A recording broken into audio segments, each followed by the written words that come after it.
कक्षा पहली में पढ़ रहे सभी नन्हे मुन्ने बच्चों को मेरा प्यार भरा नमस्कार। प्यारे बच्चों, आज के इस वीडियो में हम सीखने जा रहे हैं कक्षा पहली की आनंदमय गणित का पाठ 5। ये रहा पाठ 5 और इस पाठ का नाम है प्यारे बच्चों कितने। क्या है? कितने। आपको अपनी गणित की जो बुक है उसका नाम अब आनंदमय गणित हो गया है। आपको ये बुक ओपन करना है, 5 पाठ निकालना है और आपको इस वीडियो को चालू करके आपको बैठ जाना है। तो चलिए, यहाँ पे कुछ चित्र है और चित्र दिखाई दे रहा है, हम चित्र पर चर्चा करते हैं। तो प्यारे बच्चों, ये रहा चित्र। आपको समझ में आ गया होगा कि ये चित्र कहाँ का है। ये चित्र है पार्क या गार्डन का। चलिएगा, इस पार्क में आपको कुछ बच्चे कुछ बुजुर्ग दिखाई दे रहे हैं। तो बच्चे आपको खेलते दिखाई दे रहे हैं, बुजुर्ग कुछ बैठे हुए हैं और इस पार्क के बाजू से एक रोड गई हुई है और इस रोड से यहाँ पर कुछ वाहन जाते हुए दिखाई दे रहे हैं और यहाँ पे स्कूटर भी है, साइकिल भी है, बस भी है और ऑटो भी है। तो प्यारे बच्चों, यहाँ पे देखो एक चित्र है। यहाँ पर ये बिटिया जो है अपने दादाजी को व्हील चेयर से यहाँ पे जो कुछ बुजुर्ग बैठे हैं इनके पास ये यहाँ पर ले आ रही है। अब यहाँ पे हमको कुछ यहाँ पर जो 3 बच्चे हैं वो खेलते हुए नजर आ रहे हैं। यहाँ पर ये बच्ची जो है झूला झूल रही है। तो यहाँ पर 3 बच्चे हमको यहाँ पर इस पार्क में अभी नजर आ रहे हैं खेलते हुए। अब हम अगले चित्र में देखते हैं कि क्या परिवर्तन होता है। अब देखिएगा, यहाँ पे कितने बुजुर्ग बैठे हैं? 3 यहाँ पे देखिएगा बुजुर्ग हैं और 2 यहाँ पर दादी हैं। तो 5 यहाँ पे हैं और 1 दादाजी है। तो यहाँ पर 4 बुजुर्ग हो गए और 2 दादी हो गई। अब यहाँ पहले 3 बच्चे खेल रहे थे। ये बच्ची ने अपने दादाजी को यहाँ पे जो दादाजी लोग बैठे थे उनके पास में इनको ड्रॉप करा, वहां पे छोड़ दिया और ये बच्ची इनके पास में खेलने आने लगी। पहले 3 बच्चे खेल रहे थे, अब ये बच्ची यहाँ पे आ गई। तो अब बताइए 3 और 1 अब कुल कितने बच्चे हो गए? अब हो गए 4 बच्चे। ठीक है ना। अब यहाँ पे देखिए जरा अगले चित्र में, यहाँ पे देखो दादाजी लोग बैठे हैं और दादी लोग बैठी हैं। इनके सामने 2 बच्चे क्या खेल रहे हैं? बॉल खेल रहे हैं। तो यहाँ पे 2 बच्चे बॉल खेल रहे हैं। अब अगले चित्र में हम देखते हैं कि जो बुजुर्ग लोग बैठे थे, दादा और दादी लोग जो बैठी थी, अब वे भी क्या करने लगी, यहाँ पे बॉल को एक साथ ऐसा गोला बना के खेल रहे हैं। देखो 4 बच्चे ये हो गए, यहाँ पे 1 2 3 4, यहाँ पे 4 दादाजी हैं और 3 यहाँ पर हमको दादी दिख रही हैं। इस प्रकार से, और यहाँ पे देखो जो व्हील चेयर में बैठे थे दादाजी, वो भी यहाँ पर बॉल को खेल रहे हैं, बॉल को पास कर रहे हैं। तो ऐसे व्यक्तियों को हमको साथ में उनको रखना चाहिए, साथ में खेलना चाहिए, साथ में बैठना चाहिए। उनको ऐसा नहीं लगना चाहिए कि हम व्हील चेयर में बैठे हैं और हम शायद अपने आप को तुच्छ ना समझे। तो आपके मन में ऐसा कभी नहीं आना चाहिए कि ये व्हील चेयर में बैठे हैं और ये क्या खेलेंगे। आपको उनको शामिल करना चाहिए और खुशी देना चाहिए। तो चलिए अब हम आगे चलते हैं। इसी से संबंधित कुछ प्रश्न आएंगे, उन प्रश्नों को हम हल करेंगे और आगे बढ़ेंगे। चलिएगा बड़े इत्मीनान से। अब आपको बताना है, बताइए कुल कितने। बताइए कुल कितने। तो कुल शब्द याद रखिएगा। कुल मतलब हमको अंत में मिलाकर बताना होता है, गिनकर कि कुल कितने। अब देखते हैं, चलते हैं, प्रश्न है चित्र के माध्यम से और हम सीखते हैं जोड़ की अवधारणा को। चलिएगा, अब यहाँ पे आपको कितने बच्चे दिखाई दे रहे हैं बच्चों? यहाँ पे देखो 1 2 3 4, यहाँ पे 4 बच्चे हैं और यहाँ पे कितने हैं? 1 2 और यहाँ पे हैं 2 बच्चे। तो 4 बच्चे और 2 बच्चे मिलकर होते हैं। अब यहाँ पर कुल कितने होंगे? यहाँ पर कुल कितने होंगे बताइए? यहाँ पे हो जाएंगे 1 2 3 4 5 6। अब आपको एक साथ गिनना पड़ेगा। तो आपको बताना है अब कि 4 बच्चे और 2 बच्चे मिलकर होते हैं। तो बताइए कुल कितने होते हैं? तो यहां पर हमने अभी गिना, तो हमने गिना तो यहां देखा तो कितनी संख्या आई? और वो संख्या आई 6। क्या आई? 6। 4 और 2 को हम जोड़ेंगे तो कितना आएगा उत्तर? यहां पर 6 आएगा। अब हम अगला चित्र देखते हैं। चलिएगा, और बहुत ही आराम से चल रहे हैं, कोई जल्दबाजी नहीं है। आप भी बड़े इत्मीनान से चित्र को देखते जाएं और सटीक उत्तर देते जाएं। अब यहाँ पे देखो कितने लट्टू हैं, यहाँ पे 3 लट्टू हैं, 1 2 3, कितने हैं, 3 लट्टू हैं, और यहाँ पे है 1 लट्टू। तो 3 लट्टू और 1 लट्टू मिलकर होते हैं, कितने होते हैं बताइए। अब गिन लीजिए, 1 2 3 4, तो 3 लट्टू और 1 लट्टू मिलकर कुल कितने लट्टू होते हैं।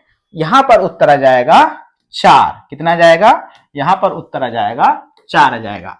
तो हम यहां पर 4 लिख देंगे और 3 में 1 हम जोड़ते हैं, तो इस प्रकार से उत्तर कितना आता है, 4 आता है। तो चलिएगा, अब अगला प्रश्न क्या है, जरा चींटियों को बड़े ध्यान से देखें। यहां पे कितनी चींटी हैं, जरा गिनो, 1 2 3, और यहां पे कितनी चींटी हैं, 1 2। तो 3 चींटियां और 2 चींटियां मिलकर होती हैं कुल कितनी चींटियां। तो यहां पे देखो, अब इनको मिलाकर गिनो जरा, 1 2 3 4 5। तो 3 चींटियां और 2 चींटियां मिलकर होती हैं कुल कितनी चींटियां। तो यहां पे उत्तर आ जाएगा 5। कितना आ जाएगा, 5। हम यहां पे उत्तर लिख देंगे 5। अब हम अगला प्रश्न देखते हैं, चलिएगा। अब यहां पे देखो जरा, पेंसिल कुल कितनी, यहां पे देखो पेंसिल कितनी है, यहां पे है 1 2 3 4 पेंसिल है, यहां पे कितनी है, 4। और यहां पे कितनी है, 1 2 3, तो 3 पेंसिलें यहां पे हैं। तो 4 पेंसिलें और 3 पेंसिलें मिलकर होती हैं कुल कितनी पेंसिलें, जरा गिन लो तो अब एक साथ में, 1 2 3 4 5 6 7, तो कितनी होती हैं, 7। तो हम यहां पर उत्तर लिख देंगे 7, और 4 और 3 को यदि हम जोड़ते हैं तो उत्तर कितना आता है, 7। इस प्रकार से इन प्रश्नों को हमने हल किया। अब अगले पेज को आप टर्न कर लीजिए, और ये रहा प्रश्न। चलिएगा, अब प्रश्न क्या कहता है, प्रश्न कहता है जोड़िए और खाली स्थान में कुल वस्तुओं का चित्र भी बनाएं। तो चलिए, अब हमको यहां पर इनको जोड़ना भी है, और यहां पर जो गेंद है, इसका गेंद, यहां पर गेंद का हमको चित्र भी बनाना है। अब यहां पे कितनी गेंदें हैं, जरा गिनते हैं, 1 2 3 4 5 6, कितनी है, 6 गेंद है। और यहां पे कितनी है, 1 2, तो 6 और 2 गेंदें मिलकर होती हैं कुल कितनी गेंदें। तो पहले हम 6 और 2 गेंद यहां पर बना लेते हैं। तो चलिएगा, मैं ऐसा सर्कल से बना लेता हूं, 2 3 4 और 5 और 6 और ये 2, तो 6 गेंदें और 2 गेंदें मिलकर होती हैं कुल कितनी गेंदें। तो गिन लेते हैं, 1 2 3 4 5 6 7 8। तो यहां पर उत्तर क्या आएगा, यहां पर आएगा 8 गेंदें। कितनी आएंगी, 8 गेंदें। 6 में 2 को जोड़ते हैं तो उत्तर आता है यहां पर 8। अब अगला प्रश्न जो है उसको देखते हैं। चलिएगा, ये रहा टिप्पू का खेल। यहां पे कितने टिप्पू दिख रहे हैं आपको, 1 2 3 4 5 6 7, ये रहा 7। और यहां पे कितने टिप्पू हैं, 1। तो 7 टिप्पू और 1 टिप्पू मिलकर कुल कितने टिप्पू होते हैं, पहले हम यहां पे बनाते हैं और फिर गिन लेंगे। तो चलिएगा, अब यहां पे हम बनाते हैं। तो बनाया, 1 2 3 4 5 6 7 और फिर 1 8। तो अब हम इसको गिनते हैं, 1 2 3 4 5 6 7 8। तो यहां पर उत्तर हम लिख देंगे 8, मतलब 7 टिप्पू और 1 टिप्पू मिलकर कुल कितने टिप्पू, 8 टिप्पू होते हैं। इस प्रकार से अब हम चलते हैं अगले प्रश्न में। आओ करें। चलिए, आपके परिवार से संबंधित कुछ प्रश्न हैं, और आपके शरीर में जो फिंगर हैं, उंगलियां हैं, उनसे संबंधित कुछ प्रश्न पूछे जा रहे हैं। तो आपके प्रश्न के जो जवाब हैं वो अलग अलग होंगे। वो कैसे अलग अलग होंगे, जरा देखिएगा। आपकी माताजी और पिताजी, माताजी मतलब मम्मी, पिताजी मतलब पापा, के कुल कितने भाई बहन हैं। मान लीजिए हमारी जो मम्मी है या माता जी है उनके भाई बहन है 4। कितने हैं? 4। और मतलब जोड़ का निशान आ जाएगा। पिताजी के कुल कितने भाई बहन? तो पिताजी के मान लीजिए कुल 3 भाई बहन। तो यहां पर हमको बताना है कुल कितने भाई बहन होगा। यहाँ पे पिताजी के यहाँ पर 3 भाई बहन, माताजी के यहाँ पर 4 भाई बहन। तो माताजी के 4 भाई बहन और पिताजी के 3 भाई बहन मिलकर होते हैं कुल 7 भाई बहन। इस प्रकार से आपके और आपके मित्र के परिवार में कुल कितने सदस्य हैं, मतलब कितने लोग रहते हैं। तो चलिए, आपके परिवार में कितने? आपके परिवार में हो सकते हैं 5 या 6, जो होंगे आपके यहां। और मतलब जोड़ का निशान। मित्र के परिवार में, तो मित्र के परिवार में हो सकता है यहां पे 4। तो 5 और 4 मिलकर होते हैं कुल कितने सदस्य? तो यहां आ जाएगा 9 सदस्य। आपके हाथों और पैरों में कुल मिलाकर कितनी उंगलियां हैं? तो एक हाथ में 5, ये हो गई। दूसरे हाथ को मिलाए तो 10। तो दोनों हाथों की 10 और दोनों पैरों की 10। तो 10 और 10 20। तो यहां पर हाथों की उंगलियां कितनी? 10 और पैरों की उंगलियां कितनी? 10। तो 10 और 10 मिलकर कुल कितनी उंगलियां? तो यहां पे आ जाएंगी 20 उंगलियां। इस प्रकार से आप अपनी उंगलियों पर कुल कितनी वस्तुएं गिन सकते हैं? आप अपनी उंगलियों पर कुल कितनी वस्तुएं गिन सकते हैं? तो हम अपनी उंगलियों पे 20 वस्तुएं गिन सकते हैं। जितनी उंगलियां उतनी वस्तुएं हम गिन सकते हैं। अब चलिएगा आगे। चलिएगा, अब हम चलते हैं आगे। अब पेज को टर्न करिए और यहां पे आ जाइए। चलिए, अब यहां पे कहता है, क्या कहता है प्रश्न? गिनती करें और उंगलियों की संख्या लिखें। चलिएगा, अब यहां पे देखिए 4 उंगलियां हैं, तो ये 4 लिखा है। और यहां पे 4 और यहां पर 3 उंगलियां। तो 4 और 3 उंगलियों को हमने क्या करा? मिलाया। तो 4 और 3 उंगलियां मिलकर कितनी होती हैं? अब हम एक साथ गिन लेंगे। 1 2 3 4 5 6 7। तो यहां पे क्या लिख देंगे हम? उत्तर लिख देंगे 7। अब यहां पे देखो, यहां पे एक हाथ की 3 उंगलियां दिख रही हैं और दूसरे हाथ की 2। तो 3 उंगलियां और 2 उंगलियां मिलकर कुल कितनी उंगलियां होती हैं? तो चलिएगा, अब यहां पे देखो गिनना पड़ेगा। 1 2 3 4 5। तो यहां पर उत्तर आ जाएगा 5।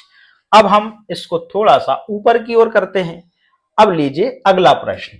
उसी प्रकार अब यहां पे पहले हाथ में कितनी उंगलियां हैं? 1 2 3 4 5। तो ये रहा 5। और दूसरे हाथ में 1 2 3। तो ये रहा 3। तो 5 उंगलियां और 3 उंगलियां मिलकर होती हैं कुल कितनी उंगलियां? तो गिनना पड़ेगा दोनों को एक साथ। तो 1 2 3 4 5 6 7 8। तो इसका उत्तर आया कुल 8 उंगलियां। चलिएगा, अब आगे। अब अगले प्रश्न को बड़े ध्यान से देखिए। यहां पे कुल कितनी उंगलियां दिख रही हैं? 1 2 3 4।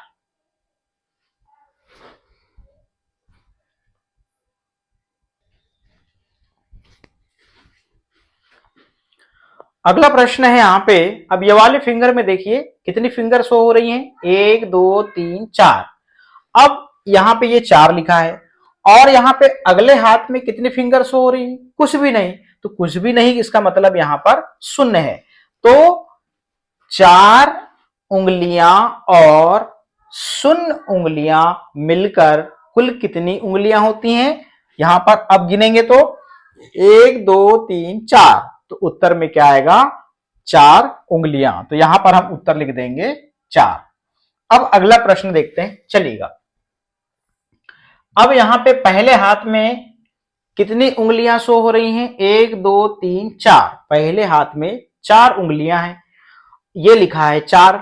और दूसरे हाथ में 1 2 3 4, ये लिखा है 4। तो 4 उंगलियां और 4 उंगलियां मिलकर होती हैं कुल कितनी उंगलियां? तो ये हो जाएंगी, गिन लेते हैं, 1 2 3 4 5 6 7 8। कितनी होती हैं? 8। इस प्रकार से हम यहां पर गिनकर उत्तर लिख देंगे 8। तो ये रहा, लास्ट प्रश्न था उंगलियां वाला। अब आगे, आओ खेलें पासे द्वारा जोड़ें। तो ये पासे का खेल है, 2 पासे यहां पर दिख रहे होंगे आपको, ये इस प्रकार से। अब यहां पे क्या है, आप अपने मित्र के साथ में 2 पासों से ये खेल को खेल सकते हैं। दोनों पासों को एक साथ फेंकना है और दोनों पासों पर आए बिंदुओं को जोड़कर उनका कुल जोड़ बताना है। जैसे यहां पे इस पासे में ऊपर कितनी बिंदी दिखाई दे रही है? 1, और दूसरे पासे में 1। तो 1 और 1 मिलकर कुल कितनी बिंदियां होती हैं? 1। तो गिन लेंगे तो 2 हो जाएगा। इस प्रकार से अब अपने मित्र को दोनों पासे एक साथ फेंकने के लिए कहिए। आपने फेंक लिया, अब मित्र फेंकेगा। दोनों पासों पर आए बिंदुओं को जोड़िए, पता करिए कि किसका जोड़ अधिक है। इस प्रकार से ये खेल चलता रहेगा। अब हम यहां पे इस प्रकार यहां पर देखते हैं, ये रहा किशोर और ये रही नित्या। नित्या ने ऐसा ही खेला और अपने प्राप्तांक स्कोर लिखे। ये रहा, यहां पर स्कोर लिखना है। चिन्ह सही लगाकर पता कीजिए कि कितनी बार किशोर जीता और कितनी बार नित्या। चलिएगा, अब ये राउंड है, क ख ग घ और अंग, ये राउंड है, ठीक है ना। अब इसको बड़े ध्यान से देखिएगा। चलिए, ये रहा किशोर। किशोर ने 2 पासों को फेंका, तो एक पासे में 5 बिंदी और दूसरे पासे में 1 बिंदी। तो 5 बिंदियां और 1 बिंदु मिलकर कुल कितनी बिंदु हो गई? 6 बिंदु हो गई। इस प्रकार से यहां पर 6 आया इसका उत्तर। फिर यहां पे नित्या ने दोनों पासों को एक साथ फेंका, तो पहले पासे में 4 और दूसरे पासे में 1 बिंदु। तो 4 बिंदुओं और 1 बिंदु को मिलाया तो कुल कितनी बिंदु हो गई? 5। तो यहां पे जो है किशोर जीतता है, तो किशोर के नीचे यहां पर क वाला जो राउंड था उसमें सही का निशान लगा है। अब अगला राउंड हम देखते हैं, चलिएगा। अब अगले चित्र को ध्यान से देखिए, ख वाले को, ये वाले को। किशोर ने क्या करा, दोनों पासों को पकड़ा और फेंका। तो पहले पासे में 2 बिंदु, दूसरे में 2 बिंदु। तो 2 बिंदु और 2 बिंदु मिलकर कुल कितनी बिंदु हो जाएंगी? यहां पे हम उत्तर लिखेंगे 4। हम इनको गिन भी सकते हैं, 1 2 3 4 ऐसे। अब यहां पे नित्या ने फेंका दोनों पासों को एक साथ, तो पहले पासे में 2 बिंदु और दूसरे पासे में 5 बिंदु। तो 2 बिंदु और 5 बिंदु मिलकर कुल कितनी बिंदु हो गई? तो गिन लेंगे एक साथ, 1 2 3 4 5 6 7। अब देखिएगा, नित्या का उत्तर आया 7 और किशोर का आया 4। तो ख वाले राउंड में कौन जीता? सबसे ज्यादा किसके अंक हैं? 7, नित्या के। तो हम यहां पे ख नंबर पर क्या निशान लगाएंगे? ख नंबर पर नित्या के नाम के नीचे हम यहां पर निशान लगाएंगे। ये रहा, चलिएगा। अब अगला प्रश्न, तो किशोर भी एक बार जीत गया और नित्या भी एक बार जीत गई। चलिएगा, अब रहा ये, इसको ऊपर करता हूं, ज्यादा अच्छा रहेगा। अब राउंड है ग। किशोर ने दोनों पासों को फेंका, तो एक पासे में 1 बिंदु और दूसरे पासे में 4 बिंदु। तो 1 बिंदु और 4 बिंदु मिलकर कुल कितने बिंदु हो गए? 4 और 1 5। तो यहां पे उत्तर आएगा 5। अब यहां पे नित्या की बारी है। किसकी बारी है? नित्या की बारी है। तो नित्या ने क्या करा, दोनों पासों को फेंका, तो पहले पासे में 4 बिंदु और दूसरे पासे में 4 बिंदु। तो यहां पर 4 बिंदु और 4 बिंदु मिलाकर कुल कितने बिंदु हो गए? तो हम गिन लेंगे, 4 5 6 7 8। तो यहां पर कुल 8 बिंदु। तो अब क्या हुआ, यहां पे भी किसके ज्यादा अंक आए? नित्या के आए। तो कौन जीता? नित्या जीती। तो नित्या के नाम के नीचे हम सही का निशान लगा देंगे इस प्रकार से। चलिएगा, यहां पे ये नित्या 2 बार जीत गई। अब ये ग नंबर का जो राउंड है वो कंप्लीट होता है। अब अगला राउंड आता है घ। देखिएगा, 2 पासों को फेंका किसने? किशोर ने। तो पहले पासे में 3 बिंदु और दूसरे में 1 बिंदु। तो 3 बिंदु और 1 बिंदु मिलकर कुल कितने हो जाएंगे? 1 2 3 4। तो यहां पर उत्तर हम लिखेंगे 4 लिखेंगे इस प्रकार से। अब यहां पे देखिएगा, नित्या ने 2 पासे फेंका, पहले पासे में 2 बिंदु और दूसरे में 3 बिंदु। तो 2 बिंदु और 3 बिंदु मिलकर कुल कितने बिंदु हो गए? 3 4 5। तो यहां पर उत्तर आएगा 5। अब देखिएगा, फिर से नित्या के जो अंक हैं वो ज्यादा हैं। तो यहां पर जो घ वाला जो राउंड चला उसमें भी नित्या जीत गई। अब हम नित्या के नाम के नीचे फिर सही का निशान लगाएंगे। चलिएगा, यहां पे अब यहां पे फिर हम ये लगातार नित्या 3 बार जीत गई। चलिएगा, अब अगला लास्ट बचा है अंग वाला राउंड। अब अंग वाले राउंड को हम देखते हैं। यहां पे 2 पासों को फेंका, 2 पासों को फेंका तो एक पासे में 4 बिंदु और दूसरे पासे में 2 बिंदु। तो 4 बिंदु और 2 बिंदु को मिलाकर कुल कितने बिंदु होंगे? 4 5 6। तो यहां पर उत्तर कितना आएगा? यहां आएगा 6। अब यहां पे नित्या ने 2 पासों को फेंका, एक पासे में 4 बिंदु, दूसरे में 3। तो यहां पर 4 बिंदु और 3 बिंदु को हमने मिलाया तो कुल कितने बिंदु हो गए? 4 5 6 7। यहां पे कितने हो गए? 7। इस प्रकार से अब यहां पे देखो, फिर से नित्या यहां पर जीत जाती है क्योंकि 6 और 7 मतलब 7 ज्यादा है। यहां पर नित्या के जो अंक है वो ज्यादा है। तो यहां पर 4 राउंड जो है यहां पर नित्या ने बाजी मारी है और किशोर यहां पर एक ही बार जीता। इस प्रकार से हम यहाँ पे सही का निशान लगाए और इसके माध्यम से हमने ये जोड़ का खेल पासों के माध्यम से खेला।